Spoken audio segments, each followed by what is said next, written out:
آج کا موضوع جو ہے ہمارا تقوی کی بنیاد پر ہے، اور ہر مسلمان جو ہے اس کی آخرت میں نجات جو ہے وہ تقوی کی بنیاد پر ہے۔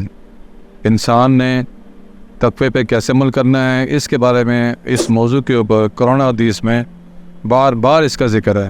حضور صلی اللہ علیہ وسلم نے اس کی بہت زیادہ تلقین کی ہے، اور تقوی کیا ہے اور اس کی کیوں ضرورت پڑی ہے ہمیں۔ بنیادی طور پہ تقوی کسے کہیں گے؟ تقوی کا مطلب ہوتا ہے اپنے آپ کو بچانا۔ ایک بار حضرت عمر رضی اللہ عنہ نے ایک صحابی حضرت کعب رضی اللہ عنہ سے پوچھا کہ تقوی ہے کیا، اس بارے میں ذرا مجھے وضاحت کریں تاکہ مجھے پتہ لگے کہ تقوی سے کس طرح تقوی کو ایسے حاصل کیا جا سکتا ہے۔ تو حضرت کعب رضی اللہ عنہ نے فرمایا کہ عمر رضی اللہ عنہ، اے عمر کیا تم کسی جنگل سے گزرے ہو؟ تو حضرت عمر رضی اللہ عنہ نے کہا ہاں میں جنگل سے گزرا ہوں۔ تم کیسے گزرے؟ میں اپنے آپ کو جھاڑیوں سے بچاتے ہوئے گزرا ہوں۔ تو کعب رضی اللہ عنہ نے کہا کہ یہی تقوی ہے کہ اپنے آپ کو دنیا کی گناہوں کی علائشوں سے بچاتے ہوئے زندگی کو بسر کرنا۔ قرآن پاک کے مختلف جگہ پہ اس کی آیات موجود ہیں جو کہ بار بار اس بات کی درس دے رہی ہیں کہ تقوی پہ عمل کریں اور تقوی کو اپنی زندگی کا حصہ بنا دیں۔ جو مختلف آیات ہیں میں اس کے بارے میں آپ کو بتانا چاہتا ہوں۔ اے لوگو جو ایمان لائے ہو، تقوی اختیار کرو اور سیدھی بات کرو۔ تقوی اختیار کرو اور سیدھی بات کرو۔ ایک اور جہاں فرمایا اللہ تعالیٰ نے کہ اے ایمان والو تقوی اختیار کرو اور تمہیں موت نہ آئے جب تک تم مسلمان ہو، یعنی کہ مسلم کی حیثیت سے آپ کو موت ہے، ایمان کی حالت میں آپ کو موت ہے۔ ایک اور جہاں آپ نے پچھلے آپ کو پتہ ہے کہ رمضان مبارک کے دن گزرے ہیں، تو اس میں ایک آیت خصوصاً جو ہے تقوی کے بارے میں دی گئی ہے، یا ایھا الذین آمنوا کتب علیکم الصیام کما کتب علی الذین من قبلکم لعلکم تتقون۔ ان میں بار بار جو ہے وہ کس کا ذکر ہے؟ تقوی کا ذکر ہے۔ اور تقوی ہم نے کیسے حاصل کرنا ہے؟ تقوی ظاہر ہے کہ ہم دنیا کو چھوڑ کے رہبانیت کو چھوڑ کے رہبانیت کا بھی اختیار کریں ہے نا، یعنی یہ نہیں کہ ہم رہبانیت اختیار کریں اور تقوی حاصل کریں۔ یہ کہیں نہیں اصطلاح وجود ہوا کہ دنیا کو چھوڑتے ہوئے ہم تقوی کی صورتحال جو ہے وہ رکھیں اس پر۔ بیسیکلی تقوی کے لیے ہمارے پاس پوری زندگی جو ہے حضور صلی اللہ علیہ وسلم کی ہے۔ حضور صلی اللہ علیہ وسلم نے جو زندگی گزاری ہے وہ ہمارے لیے ایک نمونہ ہے کہ بے شک ہماری زندگی، یعنی کہ حضور صلی اللہ علیہ وسلم زندگی جو ہے وہ ہمارے لیے بہت اچھا نمونہ ہے۔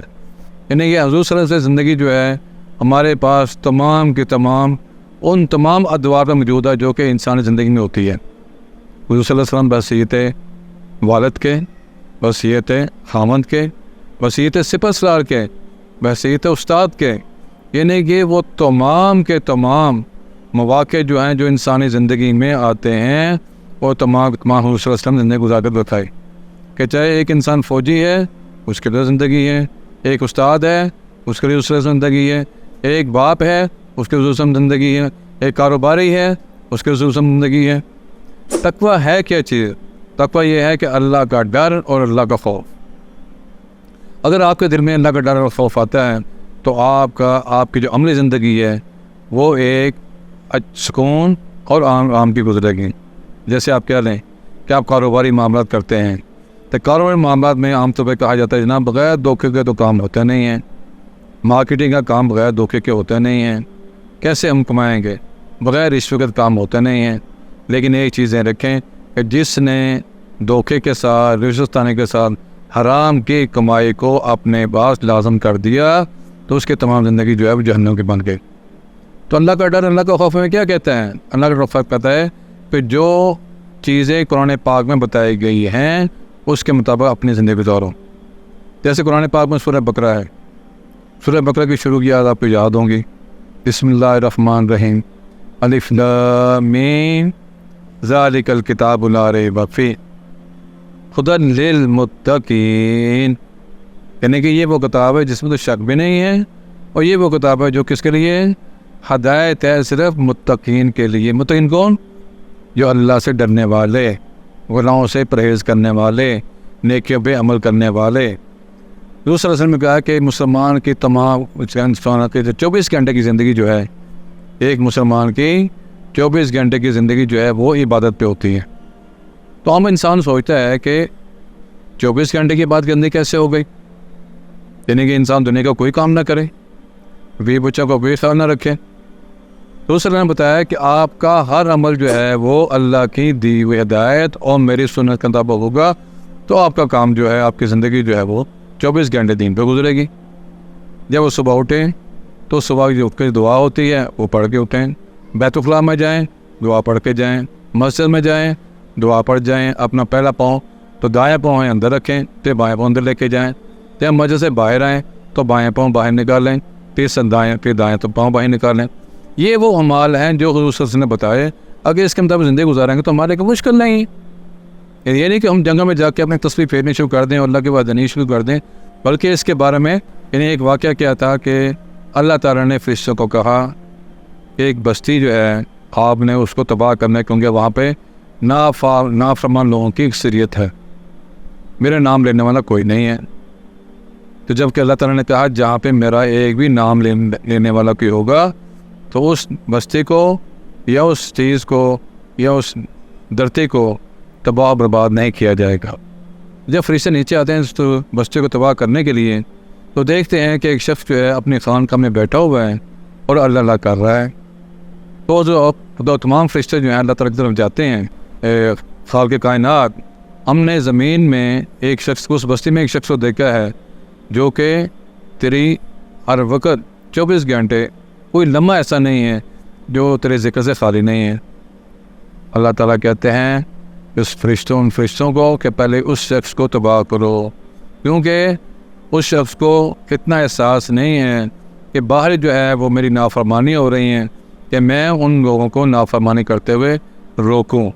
یعنی کہ اس بندے کا کام کیا ہے؟ امر بالمعروف اور نہی عن المنکر۔ اگر کوئی شخص جو ہے اللہ کی بات بھی کرتا ہے اور یہ کام نہیں کرتا تو وہ شخص جو ہے اللہ تعالیٰ کو قبول نہیں ہے۔ اس کا مطلب یہ ہوا کہ دین کا تقاضا کیا ہے کہ ہم جو چیزیں معروف کی ہیں اس کا ہم تلقین کریں، اور جو چیزیں برائیاں جو ہیں جو پھیلی ہوئی ہیں معاشرے میں اس کو ہم ختم کریں۔ جیسے قربانی آ گئی ہے، اب قربانی میں بھی ظاہر ہے کہ اللہ کا تقویٰ ہے۔ ایک آیت میں اس کا مفہوم کیا ہے کہ اللہ کے بندو، مجھے آپ کے پاس آپ کا نہ خون پہنچتا ہے نہ گوشت پہنچتا ہے آپ کی قربانی کا، میرے پاس جو چیز پہنچتی ہے وہ آپ کا تقویٰ پہنچتا ہے۔ یعنی کہ آپ کا وہ خلوص، اس لیے کہتے ہیں کہ انسان جب بھی کوئی کام کرے وہ خالص اللہ کی نیت کے لیے کرے، یعنی خالص اللہ کو ہو کے کرے۔ جب انسان اللہ کے لیے کرتا ہے تو اللہ کی قبولیت اس میں لازم ہے۔ لیکن وہ کام جو آپ نے اللہ کے لیے کیا لیکن وہ آپ نے حضور صلی اللہ علیہ وسلم کے طریقے کے مطابق نہیں کیا، تب وہ قبول نہیں ہے۔ اس لیے ہمیں دو چیزیں کرنی ہیں، عمل ہے وہ حضور صلی اللہ علیہ وسلم کے طریقے کے مطابق ہو، اور وہ جو عمل ہے اس خالص اللہ کے لیے ہو۔ انما الاعمال بالنیات، یہ انسان کے تمام اعمال کا دار و مدار وہ کس پہ ہوتا ہے؟ نیت پہ ہوتا ہے۔ تو اس لیے ہمیں چاہیے کہ ہر کام جو ہے وہ صحیح نیت کے ساتھ، اخلاص نیت کے ساتھ کریں، تاکہ ہمارا جو عمل ہے ہر چیز قبول ہوتا ہے۔ تو اس لیے یہ چیزیں جو ہیں ہمیں چاہیے کہ اس چیز کو غور سے سنیں، دعا کریں اللہ تعالیٰ ہمیں توفیق عطا فرمائے۔ جزاک اللہ خیر۔